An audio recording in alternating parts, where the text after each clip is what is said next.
안녕하세요. 김태훈 목사입니다. 뚜벅뚜벅 메시지. 오늘은 다시 복음 시리즈 세 번째. 죄를 가볍게 여긴다면 복음도 작아진다. 죄를 가볍게 여긴다면 복음도 작아진다. 시편 51편 1절에서 12절의 말씀 가지고 함께 뚜벅뚜벅 걸어가겠습니다. 여러분, 복음의 크기는 죄의 무게만큼 느껴진다고 합니다. 어느 날 교회에 처음 온 한 청년이 예배 후 이렇게 말합니다. 예수님이 나를 위해 죽었다는 말을 들었는데 사실 그게 왜 그렇게 큰 일인지 잘 모르겠어요.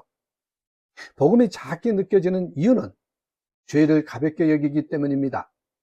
죄를 죄답게 느끼지 못하면 구원의 감격도 아닌 정보가 되고 말지요. 구원이 감격이 돼야 되는데 감격이 아닌 정보만 됩니다. 자, 오늘 본문으로 한번 들어가 봅시다. 다윗의 고백이 나와요. 그런데 다윗의 고백은 단순한 후회가 아니었다는 것입니다. 시편 51편은 다윗이 밧세바 사건 이후 나단 선지자의 책망을 받고 드린 통회하는 기도입니다. 그는 단지 실수했다거나 잘못했다고 말하지 않습니다. 내 죄악을 말끔히 씻어 주십시오. 내 죄가 항상 내 앞에 있습니다. 다윗은 죄의 본질을 정확히 보았습니다.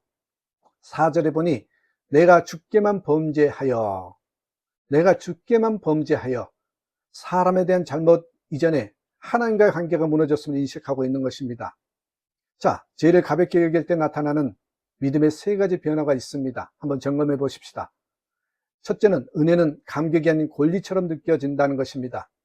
하나님은 용서하시는 분이시니까 라는 말 뒤에 은혜를 이용하려는 교만이 숨어 있습니다. 신용카드를 무제한 긁듯이 하나님의 용서를 한도 없는 자동 보장처럼 생각합니다.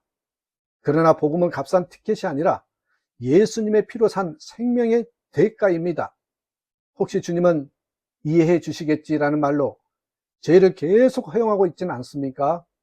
두 번째, 회개는 점점 사라지고 자기 의는 자라난다는 것입니다. 죄를 가볍게 여기는 사람은 회개할 이유도 줄어듭니다. 그 대신 나는 괜찮은 사람이라는 착각을 하면서 그것이 자라지요. 어느 날 한 교인이 말합니다.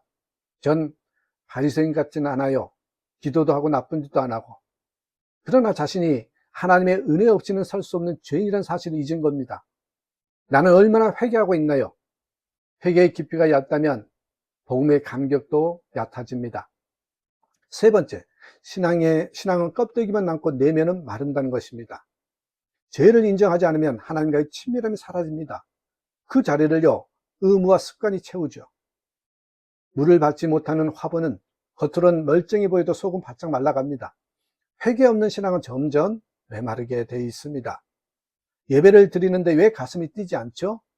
혹시 내가 나 자신을 속이고 있는 건 아닐까요? 네 번째, 죄를 죄로 보는 사람에게만 복음은 능력이 된다는 것입니다. 시편 51편 3절에 내 죄가 항상 내 앞에 있나이다. 죄를 보는 눈이 깊을수록 복음은 더욱 크고 선명해집니다. 복음은 죄를 가볍게 여기는 자를 위한 소식이 아닙니다. 절박하게 구원 없이는 살 수 없는 자에게 터지는 하나님의 능력입니다. 어두운 밤에 켜진 촛불은 더 밝게 보입니다. 죄를 깊이 느끼는 사람일수록 복음의 빛은 더 찬란하게 다가오지요. 당신에게 복음이 작게 느껴지나요? 그렇다면 오늘 죄를 다시 정직하게 바라보십시오. 그때 복음은 다시 심장을 울릴 것입니다.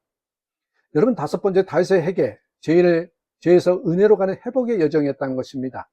시편 51편은 단순한 후회의 시가 아닙니다. 하나님 앞에서 죄를 죄답게 고백한 자의 복음적 회개의 모델입니다.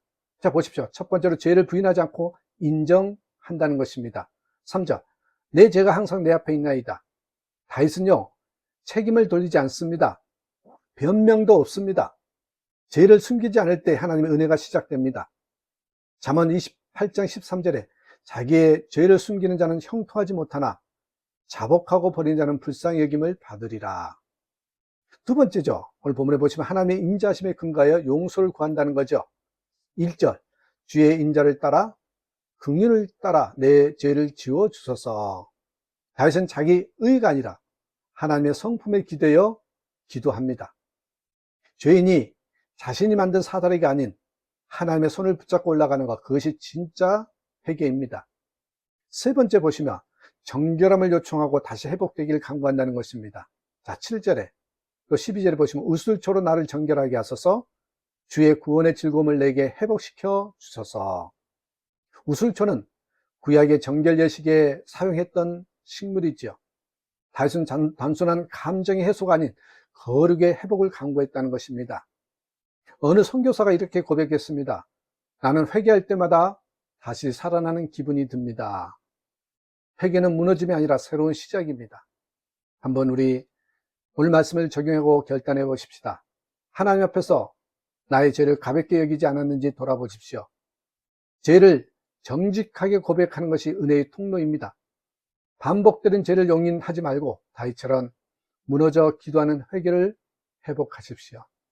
이렇게 한번 기도해 보십시다. 하나님, 죄를 무디게 바라보며 살아온 나를 용서하소서.